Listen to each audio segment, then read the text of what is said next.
Good morning, good afternoon, good evening again. It's Joe here, teacher, former examiner and tutor at Edge Kingdom Glen Waverley. We're going to have a look here at Mary Oliver's techniques and layouts, and it's appropriate that I use the dog avatar because the poem I'm going to choose is Dogfish. As always, the purpose of these videos is partly promotional, but also partly just to help people with a fairly rarely studied text on VCE.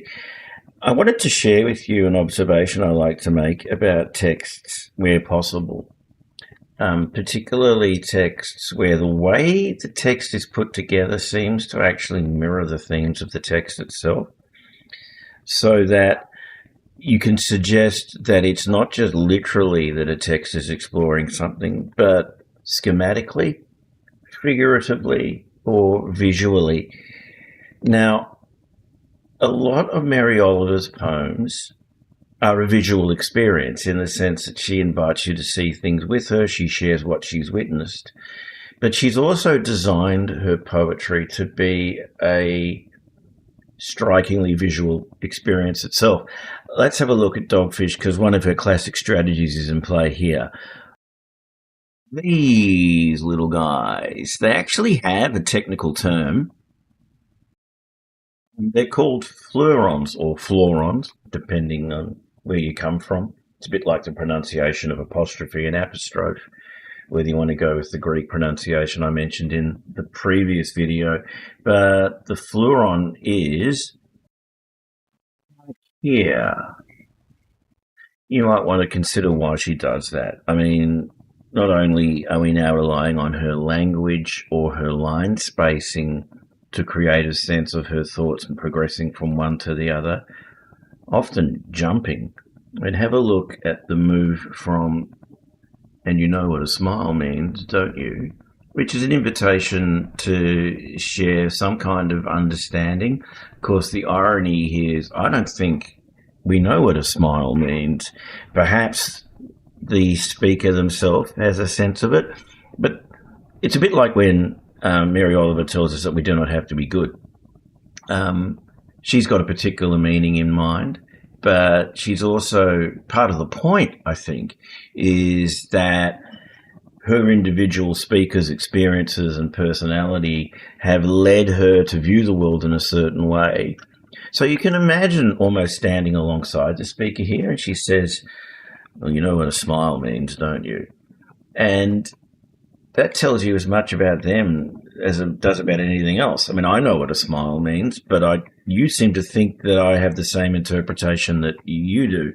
And we do get the sense from this poem and maybe a few others that sometimes she's a bit cynical. Yeah, it's as if a smile can't always be trusted. Later on, down here, we know how that goes, to be able to love. And I love slowly here the deliberate ambiguity of whether she means that love goes slowly, fades slowly. Maybe she's using the cliche here as to how things go, which means the way they always are. Or does she mean that the dogfish is moving slowly? Now, the point I would make is she means all of it. We might talk a little bit later on about deliberate ambiguity. So I hope you got your pen and paper out with you. I think Mary Oliver wants us to explore the ways in which the same thing can be viewed in different ways, depending on the mood you're in. Morning Poem sort of touches on this, if you don't mind me jumping there. If it is in your nature to be happy, you will swim away. But if it's not in your nature, you might not experience things the same way. And so her sense of what the world means, often she's suggesting to us, is determined by our experiences, the things that have happened to us in the past, that have perhaps formed in us certain attitudes and instinctive reactions to things. Have a think about then the way in which you want to write about the way she uses these florons/flurons, the way in which they jump. Often it divides contemplation from the moment. In other words, I mean, this is happening in the moment, right? This is in a contemplation. We're back to the moment, yeah? back to inner contemplation, back to the moment, back to inner contemplation, back to the moment.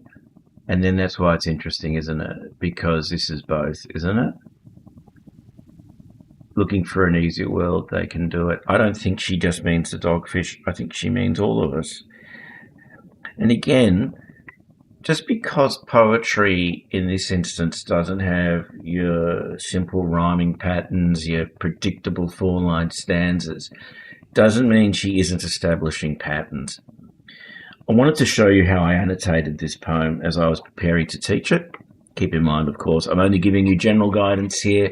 You've got to stick with your teacher's guidance above all. And of course, this is only meant to be an introduction to my insights, the sorts of things I'd go into far more detail with my students.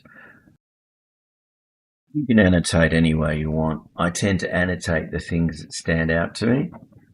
One of the things I'd invite you to do with every poem is just step back, look at it visually, particularly if you can see lines that are doing their own thing. That's often a really interesting way to get your foot in the door in terms of understanding a poem. So I think from memory, the first thing I wrote here was spacing. Down the page, so the poem actually, the way I've scanned it, begins down here.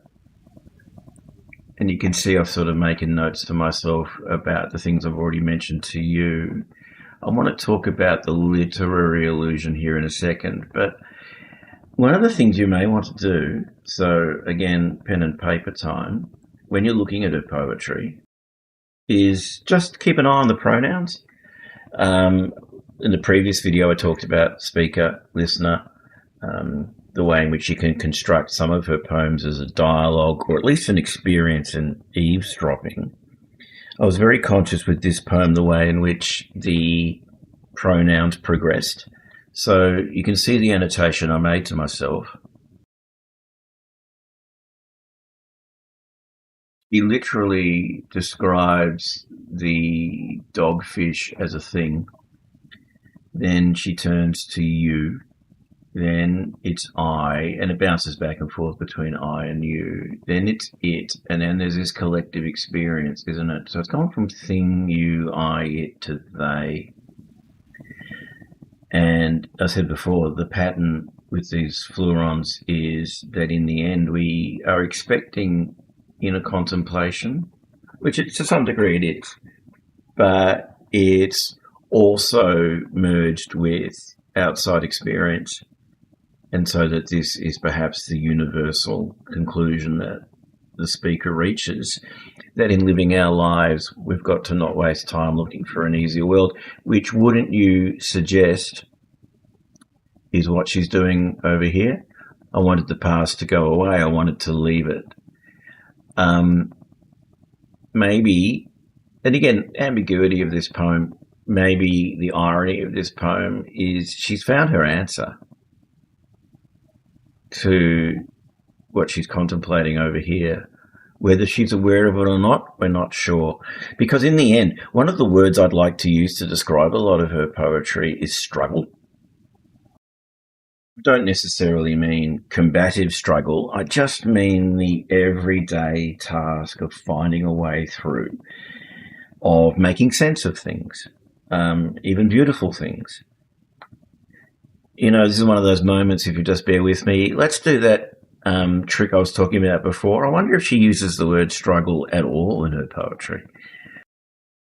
Only once in the poems that we work with, one or two things, which is in dream work. But it's a lovely line, isn't it? For years and years, I struggled to just love my life. Got a bit of a challenge for you here. You know, in the previous video, I talked about sometimes one poem might be enough for a paragraph. I mean, there's no rule that your paragraphs have to be 50% one poem and 50% another. I actually think the better essays dedicate as much space to the poem as the poem deserves. What if we simply mentioned that one quote in passing as we go on to make another point? You can do that. Think about the way in which you might write only 2 sentences on this particular poem, one or two things, as you were exploring perhaps Dogfish. Now, I did mention two things. One was the illusion. Can I also point out, as you go through the poems, you'll start to notice that she has lines that she tends to lean into. So we've come across whoever you are before and whoever I was. That's the struggle, isn't it? But the idea that these terms turn up from time to time in her poetry. And there was one more thing I wanted to mention, which is the literary illusion. The past is another country, which I'll get to just very briefly. Also, if a phrase occurs to you as how you might use something in an essay like poetry of longing, then feel free to do that. Okay, let's go to this literary illusion here. The past is another country. I think it's pretty clear that she's referencing the opening phrase of The Go-Between by L.P. Hartley. The idea that even if the past is familiar to us and occupies the same physical space, like we live in the same city as people did 100 years ago, it is an utterly alien experience. Is it so simple when it's your own past? I think as a reader, she's expecting us to get the illusion here. And in the end, you could argue that this is a poem which asks more questions than it answers. But ultimately, the conclusion is you can get lost in contemplation.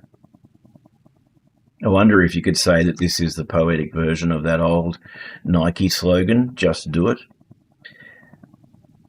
So to sum up, when you approach a poem, step back, look at the patterns of it first.